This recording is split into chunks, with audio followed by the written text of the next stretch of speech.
Leading when you're not accepted. It's a thing. It's a real thing.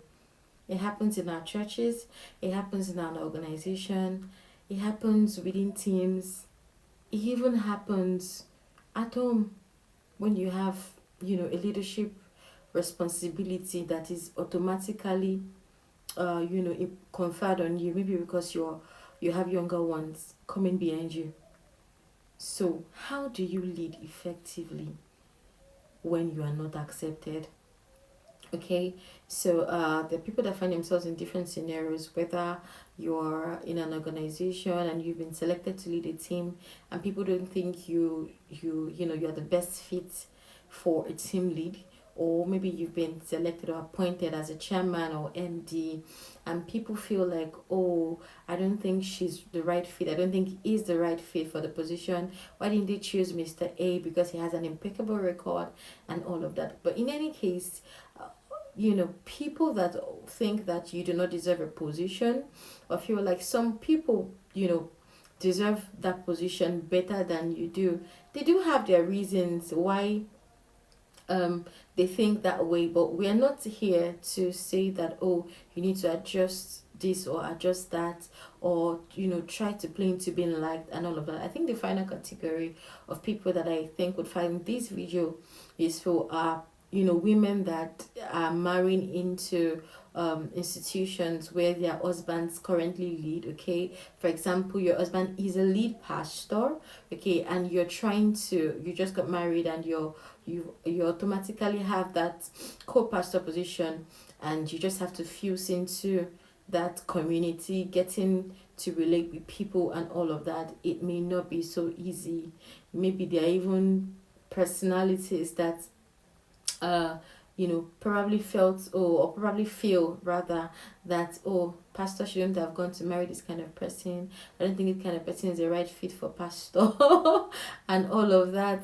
Or people that normally are just really close to your husband, and you may need to also manage some dynamics around that. But that's not, we're not trying to get into husband and wife series here. But really, I think that third category, this video is also for you, because there's a way to lead, without necessarily trying to fall into the trap of leading or playing or acting to be liked. In any case, you just have to be yourself.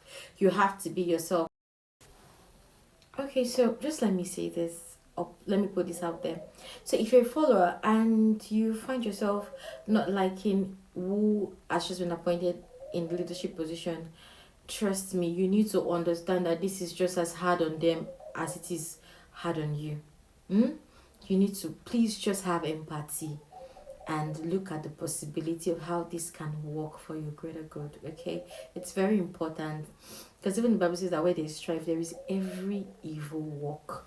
Okay, so try as much as possible to put aside, just whatever you have, whatever precedence, whatever information you think you know about this person, and try as much as possible to, embrace this new change. Okay, so can we get right into it? Yes, we are going right into it. So as I said, when you find yourself in any of the scenarios I listed above, leading, a new set of people, or leading people that you already know, but you, of course, somehow the grace of God has found you, or you are now privileged to be leading them. You need to understand that it's a privilege. Okay, that's not the time to start playing to being liked. Okay, because there are certain things, yes, you're going to have to shift cultures, you're going to have to make tough decisions sometimes. Okay, so that's not the time to try to want to play into getting liked. It's not a good thing to do for you.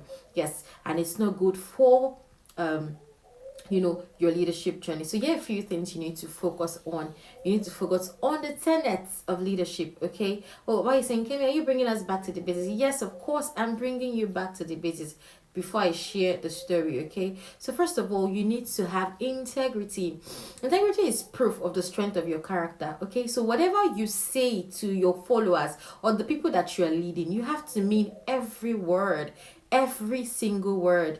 There are times that you have to work in late into the night because you've already committed to ensuring that something doesn't stall for people that you are leading. You have to make sure you meet up with that. You have to be responsible and accountable. Responsible in the sense that, like I said, you're privileged to lead.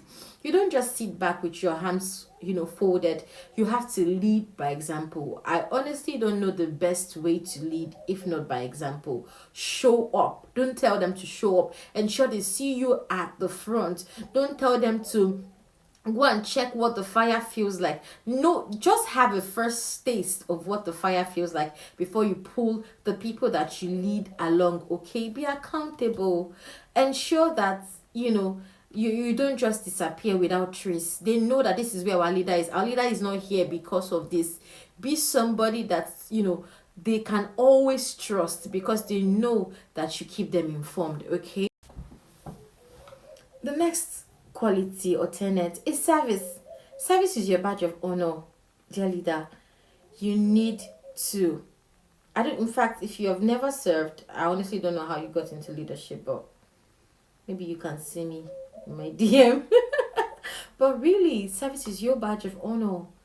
You have to approach every new position, every leadership position with their act of service, with the heart of service, and with the act of service, with the heart of service, and with the act of service. Okay, so you need to understand that you are serving people. You can't be self-centered. It can't always be about you. Okay, it can't always be about you. And this part I'm about to talk about is the hard part. Sometimes you may need to explain yourself just a little, but I wouldn't recommend that you explain yourself every time, because if you do, you may end up being a doormat. And I know what I'm talking about. Of course, I'd like to hear from you guys also in the comment section. Another very key tenet is empathy. Empathy is your deepest tool of connection. You need to be able to touch a heart before you can ask for a hand. The words of John C. Maxwell.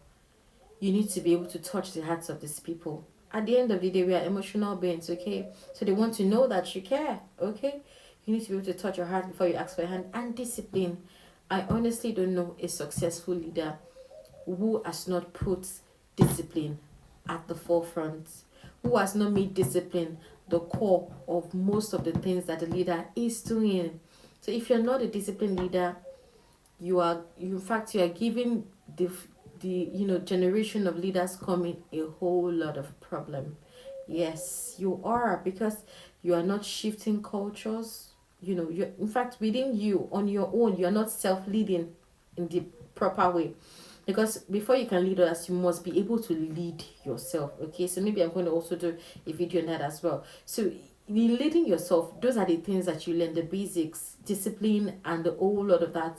Okay, so it's very important that as a leader, you are disciplined. You have a wake up time. If you give people time, let them miss you there. Okay, let your people meet you there. Let them know that if I am late, my boss is going to be there ahead of me, and I don't want that. Let them know that while you are saying we are going to get this done, they are not seeing you at the back of things. They are not seeing you just making calls to find out that, oh, this thing is going on. Of course, there are times that you need to sit and let them lead. Okay, but it's important that you have a character. You're disciplined in the way you engage with the people that you lead. They know that your word is your word. You will keep to time. You will show up when you need to show up, and they can trust you. Okay. Okay, so I know you've been waiting for the story. So here's the story. Okay, so I remember some years ago when I served somewhere in the north, I had the privilege of being appointed as the sisters coordinator of my fellowship. Of course, I joined the fellowship really late. As a matter of fact, very, very late.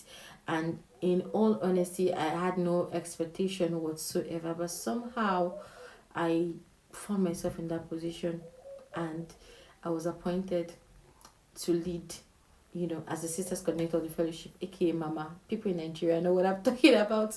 Okay, so it was a whole lot on me, because for me, every call to leadership is a call to responsibility.